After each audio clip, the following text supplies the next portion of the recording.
Hi guys, welcome to YouTube channel Y R. इस class में एक बार फिर से आप सभी लोगों का बहुत बहुत स्वागत है। तो दोस्तों, सेट नंबर 4 2020 824 एनएम कोड में खंड खा के प्रश्न नंबर 5, प्रश्न नंबर 6, प्रश्न नंबर 7 के इसके पहले के वीडियो में मैंने अच्छे तरीके से आप लोगों को पढ़ा दिया था। तो दोस्तों, आज की इस पूरे वीडियो में हम प्रश्न नंबर 8 में दोस्तों यहां से आपसे कह रहा है, क्या होता है जब केवल रासायनिक समीकरण लिखिए। पहला है, एथिल एल्कोहल को शांत सल्फ्यूरिक अम्ल के साथ गर्म किया जाता है। और दोस्तों इसके साथ यहां से दूसरा कह रहा है आपके सामने, एथिल एल्कोहल सोडियम के साथ अभिक्रिया करता है। तीसरा है, एस्टिक अम्ल में सोडियम हाइड्रोक्साइड मिलाया जाता है। चौथा है, सोडियम कार्बोनेट एसिटिक अम्ल के साथ अभिक्रिया करता है। पांचवा है, एथिल एल्कोहल एसिटिक अम्ल के साथ क्रिया करता है। छठवां है, एथेनॉल को क्षारीय पोटेशियम परमैंगनेट, जिसे दोस्तों हम क्या कहते हैं, लाल दवा के भी नाम से जानते हैं, अर्थात कुएं में जीवाणुओं को नष्ट करने के लिए हम पोटेशियम परमैंगनेट का उपयोग करते हैं। यानी एथेनॉल को क्षारीय पोटेशियम परमैंगनेट की उपस्थिति में गर्म किया जाता है। और दोस्तों इसी के साथ जो आपका 8वां प्रश्न है, 7वां है, एस्टिक अम्ल सोडियम बाइकार्बोनेट के साथ अभिक्रिया करता है। या दोस्तों प्रश्न नंबर 8 का जो अथवा का प्रश्न आपसे पूछ रहा है, वो कह रहा है, निम्नलिखित पर संक्षिप्त टिप्पणी लिखिए। कार्बनिक यौगिक में निम्न को समझाइए। दोस्तों पहला क्या है, ऑक्सीकरण अभिक्रिया है। दूसरा है, योगात्मक अभिक्रिया है। तीसरा है, प्रतिस्थापन अभिक्रिया है। चौथा है, सजातीय श्रेणी। जैसे कि दोस्तों प्रश्न नंबर 8 का खंड पहला, दूसरा, तीसरा, ये सब दोस्तों दो दो नंबर के लिए पूछा गया है। लेकिन जो आपका चौथा खंड है वह दोस्तों 1 नंबर के लिए आपसे पूछा गया। अर्थात दोस्तों जो प्रश्न नंबर 8वां रहेगा आपका, यह पूरा 7 नंबर के लिए आपसे पूछा जाएगा। तो दोस्तों प्रश्न नंबर 8 में जो आपका अथवा का प्रश्न आपसे 4 खंड दिया गया है, इसको हम इस पूरे वीडियो में अच्छे तरीके से सीखने वाले हैं। अब दोस्तों यहां से चलते हैं, सबसे पहले हेडिंग करते हैं ऑक्सीकरण अभिक्रिया। तो दोस्तों अब यहां से हेडिंग करते हैं ऑक्सीकरण अभिक्रिया। इसमें लिखेंगे, जब किसी अभिक्रिया में किसी तत्व या यौगिक के साथ ऑक्सीजन का सहयोग या हाइड्रोजन का त्याग होता है तो ऐसी अभिक्रिया को ऑक्सीकरण अभिक्रिया कहते हैं। अर्थात दोस्तों जब किसी अभिक्रिया में किसी तत्व या यौगिक के साथ अगर दोस्तों ऑक्सीजन का योग होता है, ऑक्सीजन जुड़ता है, या दोस्तों हाइड्रोजन का त्याग होता है, हाइड्रोजन निकल जाता है, इस प्रकार की अभिक्रियाओं को ऑक्सीकरण की अभिक्रिया कहते हैं। अर्थात दोस्तों जब किसी अभिक्रिया में किसी तत्व या यौगिक के साथ ऑक्सीजन का जुड़ना या हाइड्रोजन का निकलना, तो ऐसी अभिक्रिया को ऑक्सीकरण की अभिक्रिया कहते हैं। दोस्तों जैसे एग्जांपल दिया गया यहां से, कार्बन प्लस O2, अर्थात यहां से कार्बन क्या होगा, एक आपका तत्व है, जो आपका ऑक्सीजन है ये भी दोस्तों आपका एक तत्व है। जब दोनों क्रिया करते हैं तब दोस्तों कार्बन के साथ जो ऑक्सीजन है ये जुड़ जा रहा है, पास पास में हो जा रहा है। अर्थात कार्बन को ऑक्सीजन से क्रिया कराने पर CO2 प्राप्त होता है। अर्थात यहां से इस पूरी अभिक्रिया में दोस्तों ऑक्सीजन का योग हो रहा है कार्बन के साथ, और जो आपका सल्फर है उसकी क्रिया कराया गया ऑक्सीजन के साथ, तो दोस्तों बना का SO2 और जिसे कहते हैं सल्फर डाइऑक्साइड कहा जाएगा।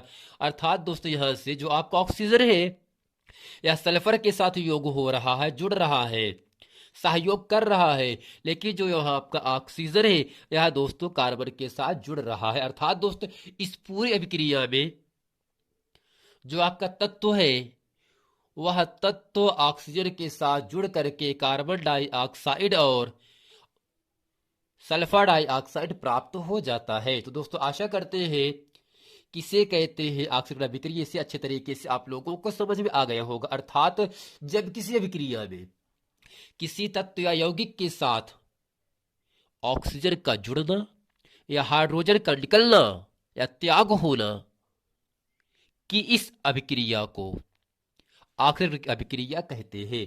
दोस्तों दूसरा यहां से खंड दिया है योगात्मक अभिक्रिया। इसमें दोस्तों हम समझेंगे और यहां से लिखेंगे, जब दो या दो से अधिक अभिकारक आपस में संयोग करके, तो दोस्तों अभिकारक का मतलब यह होता है इस तीर के पहले जो आपका H2 और O2 है, यह दोस्तों क्या होगा, दोनों आपका विकारक है, यानी 2 और 3H2 CaO और H2O, ये सब दोस्तों क्या होंगे, आपके तीर के पहले आ रहे हैं ना दोस्तों, ये सब क्या होंगे, आपके अभिकारक होंगे। और तीर के बाद जल बन रहा है, अमोनिया गैस बन रहा है, और इसी के साथ जो आपका कैल्शियम हाइड्रोक्साइड बन रहा है, यह सब दोस्तों क्या होता है, आपका उत्पाद होता है, जिससे हम यौगिक भी कहते हैं। दोस्तों कहने का मतलब यह हुआ, जब दो या दो से अधिक अभिकारक, तो इसमें पहला ऑक्सीजन है, दूसरा आपका हाइड्रोजन है, पहला नाइट्रोजन, दूसरा आपका हाइड्रोजन है, पहला आपका क्या है, कार्बन ऑक्साइड है, दूसरा आपका H2O है। तो दोस्तों इस पूरी अभिक्रिया में केवल दो अभिकारक हैं, दोनों दोस्तों जुड़ करके एक उत्पाद का निर्माण करते हैं, एकल उत्पाद का निर्माण करते हैं।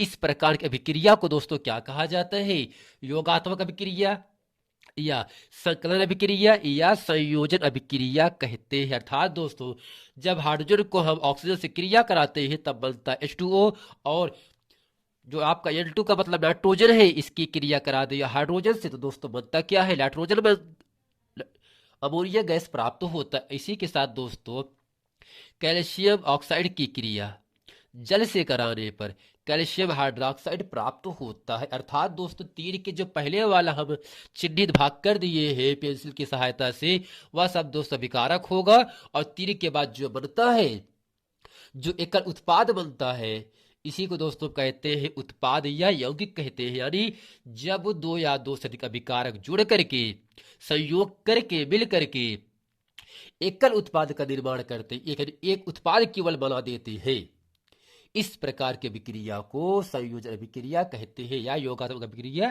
कहते हैं। अब दोस्तों अगला हेडिंग आपके सामने यहां से आता है प्रतिस्थापन अभिक्रिया।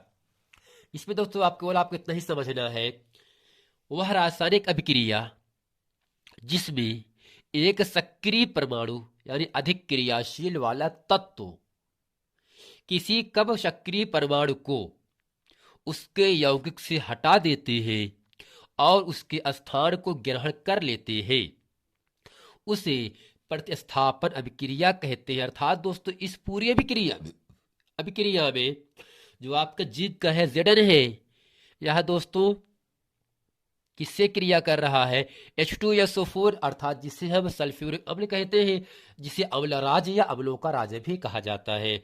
अर्थात दोस्तों यहां से आवर्त सारणी में जिंक जो होगा वह हाइड्रोजन से ऊपर स्थान पर रखा गया है, इसलिए जो आपका जिंक है अधिक क्रियाशील होने की वजह से यह हाइड्रोजन को विस्थापित करके SO4 से क्रिया कर लेता है, तब दोस्तों ZnSO4 बन जाता है। इसी के साथ दोस्तों जो आपका Fe है, आयरन है, यह दोस्तों कॉपर सल्फेट से कॉपर को विस्थापित करके SO4 से क्रिया करता है, तो FeSO4 अर्थात फेरस सल्फेट और दोस्तों जो आपका कॉपर है वो अलग हो जाता है। अर्थात दोस्तों वह रासायनिक अभिक्रिया जिसमें अधिक क्रियाशील वाला तत्व कम क्रियाशील वाले तत्व को यौगिक से विस्थापित करके उसका स्थान स्वयं ग्रहण कर लेते हैं, इस प्रकार की अभिक्रिया को प्रतिस्थापन अभिक्रिया कहते हैं। अर्थात दोस्तों कहने का मतलब इतना हुआ है, अगर एक अधिक क्रियाशील वाला तत्व है, दूसरा आपका कम सक्रिय वाला तत्व है, जो अधिक क्रियाशील तत्व होता है वह कम वाले को विस्थापित करके उससे जो बगल वाला होगा अर्थात जो SO4 होगा उससे क्रिया करके ZnSO4 जिससे हम जिंक सल्फेट कहते हैं, और जो आपका हाइड्रोजन है और जो आपका कॉपर है, यह दोस्तों क्या होता है, अलग हो जाता है। तो दोस्तों आशा करते हैं आखिरी अभिक्रिया योगात्मक अभिक्रिया प्रतिस्थापन अभिक्रिया किसे कहते हैं अच्छे तरीके से आप लोगों को समझ में आ गया होगा। अब चलते हैं अंतिम हेडिंग आपके सामने है सजातीय श्रेणी। तो दोस्तों आप यहां से हेडिंग करते हैं सजातीय श्रेणी।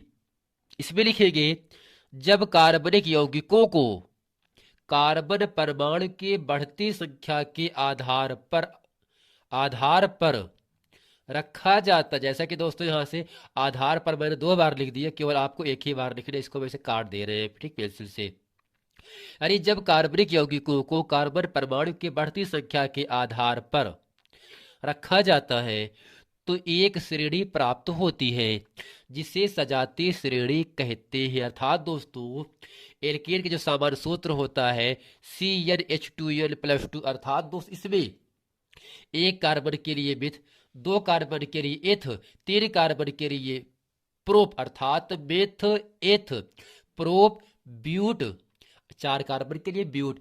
पिल्ट का मतलब होगा जब कार्बन आपका 5 रहेगा, Pilt, hex, hept, oct, non dec, अर्थात दोस्तों 1 कार्बन के लिए मेथ, 2 कार्बन के लिए एथ, 3 कार्बन के लिए prop, but, pent, hex, hept, oct, non dec. अर्थात दोस्तों जो आपका CnH2n+2 है यह दोस्तों एल्केन का सामान्य सूत्र होता है, इसको अच्छी तरीके से आप लोगों को याद कर लेना है। जबकि दोस्तों जो एल्कीन होगा उसका सामान्य सूत्र होता है CnH2n-2, और जो आपका एल्काइन होगा उसका सामान्य सूत्र होता है CnH2n। अर्थात दोस्तों एल्कीन का सामान्य सूत्र आपको याद रखना है, एल्कीन का और एल्काइन का सामान्य सूत्र आपको याद रखना है। अब दोस्तों जो आपका एल्कीन का सामान्य सूत्र होता है जब इसमें यन का मान दोस्तों 1 रखेगा, अर्थात जब यन का मान 1 रखेंगे तब दोस्तों CH4 मिलेगा। जब यन का मान 2 रखेंगे तो C2 होगा यानी C2 हो जाएगा। यन का मान 2, 2 दूरी 4, 2 6 अर्थात C2H6 प्राप्त होगा। यन का मान 3 रखने पर प्रोपेन प्राप्त होता, अर्थात दोस्तों यह पूरा जो आपका सूत्र है मेथेन का सूत्र है, एथेन का, प्रोपेन का, ब्यूटेन का, पेंटेन का, हेक्सेन का, ऑक्टेन का, नॉनेन का, अर्थात methane, ethane, propane, butane, pentane, hexane, heptane, octane, nonane, decane. यह दोस्तों क्या होगा जब एल्केन के सामान्य सूत्र में हम यन का मान रखते जाएंगे तो आपका जो आपका कार्बनिक यौगिक प्राप्त होगा वही दोस्तों होता है सजातीय श्रेणी। वह दोस्तों कार्बन परमाणु के बढ़ती संख्या के आधार पर रखा जाता है। तो दोस्तों आशा करते हैं इस पूरे वीडियो में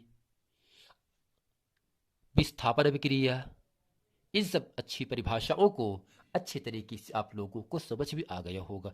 मिलते हैं दोस्तों नेक्स्ट वीडियो में, तब तक के लिए थैंक यू।